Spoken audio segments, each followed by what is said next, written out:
Hello class 9, welcome to the fluid mosaic structure of plasma membrane. In the year 1972, two scientists named Singer and Nicholson suggested a model called fluid mosaic model to explain the structure of plasma membrane or any other membrane of the cell. According to this model, there is a lipid bilayer and two types of protein molecules present on both sides of lipid bilayer.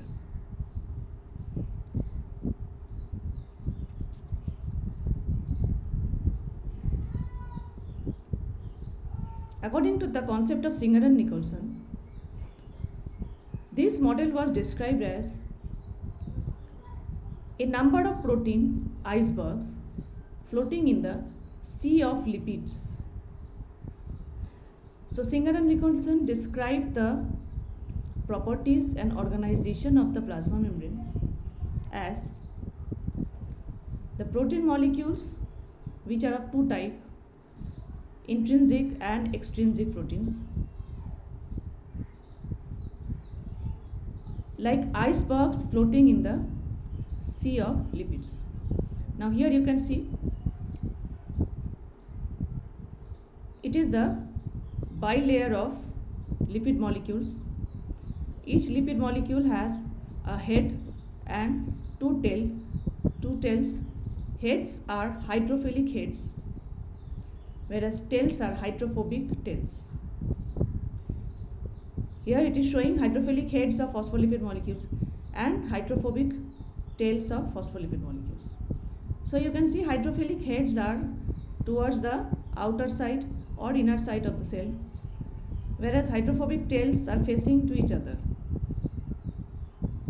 Next, there are two types of proteins, intrinsic proteins, intrinsic protein molecules spanning the phospholipid bilayer from outside to inside of the cell, whereas extrinsic proteins lying only on the surface, that is facing towards the outside of the cell.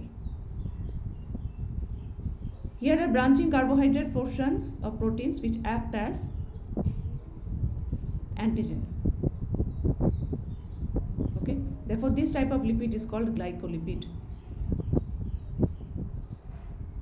Whatever it is the fluid mosaic structure of plasma membrane which actually describe the properties and organization of plasma membrane.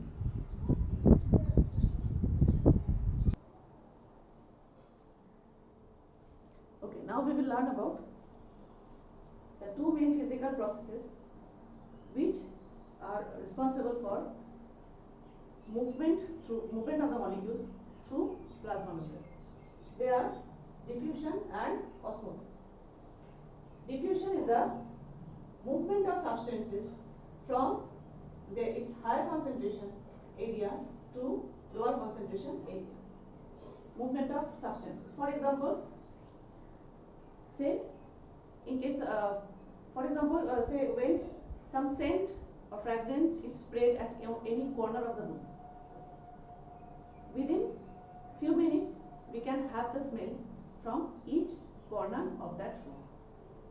Similarly, if one or two drops of color is added to the plain water, within short time the water will take the color of that drop. Therefore, here are the three figures 1, 2, 3, which can show you how a colored molecule, first when it is concentrated in the liquid, then slowly it gets mixed with the liquid, and finally all the molecules of the soluble color occupies the entire space, right? So this process of diffusion is a spontaneous process due to the movement of molecules. Therefore, it does not involve any semi-permeable membrane. There is no need of semi-permeable membrane or any barrier between the two substances. On the other hand, osmosis is the movement of water molecules from its higher concentration area. So it is the movement of only water molecule or liquid molecule, that is solvent molecule, from its higher concentration area to its lower concentration area through a semi-permeable membrane. Therefore, this side is figure 1 and 2 shows that in case of figure 1,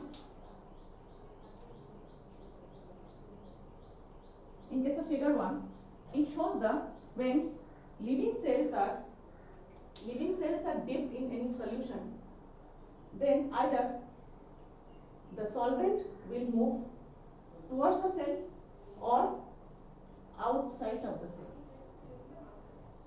Depending on the concentration of the solvent and the cell, osmosis are of basically two types, endosmosis and exosmosis. So here in this figure number 1, it is showing endosmosis, that is movement of water molecule from the solution from outside, that is from the solution inside the cell, which causes swelling of the cell and finally the cells burst due to endosmosis. On the other hand, in figure 2, you can see in this case cells become shrunken. So here it is cells swell, whereas due to exosmosis cells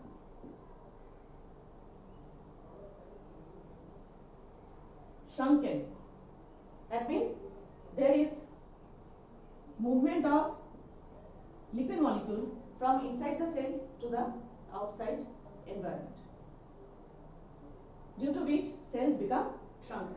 So osmosis is the movement of solvent molecules, but it is determined by the concentration of the solvent or in the outside and inside environment of the cell. Okay, so your today's homework is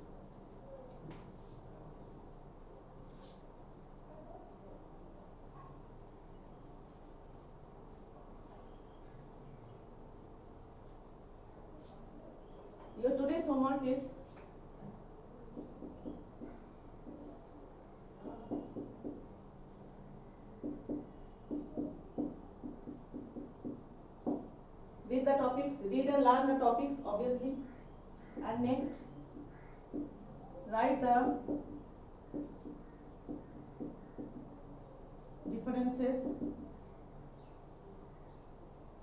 differences between diffusion and osmosis. Till then, stay safe and please keep on learning, complete your work. Thank you very much.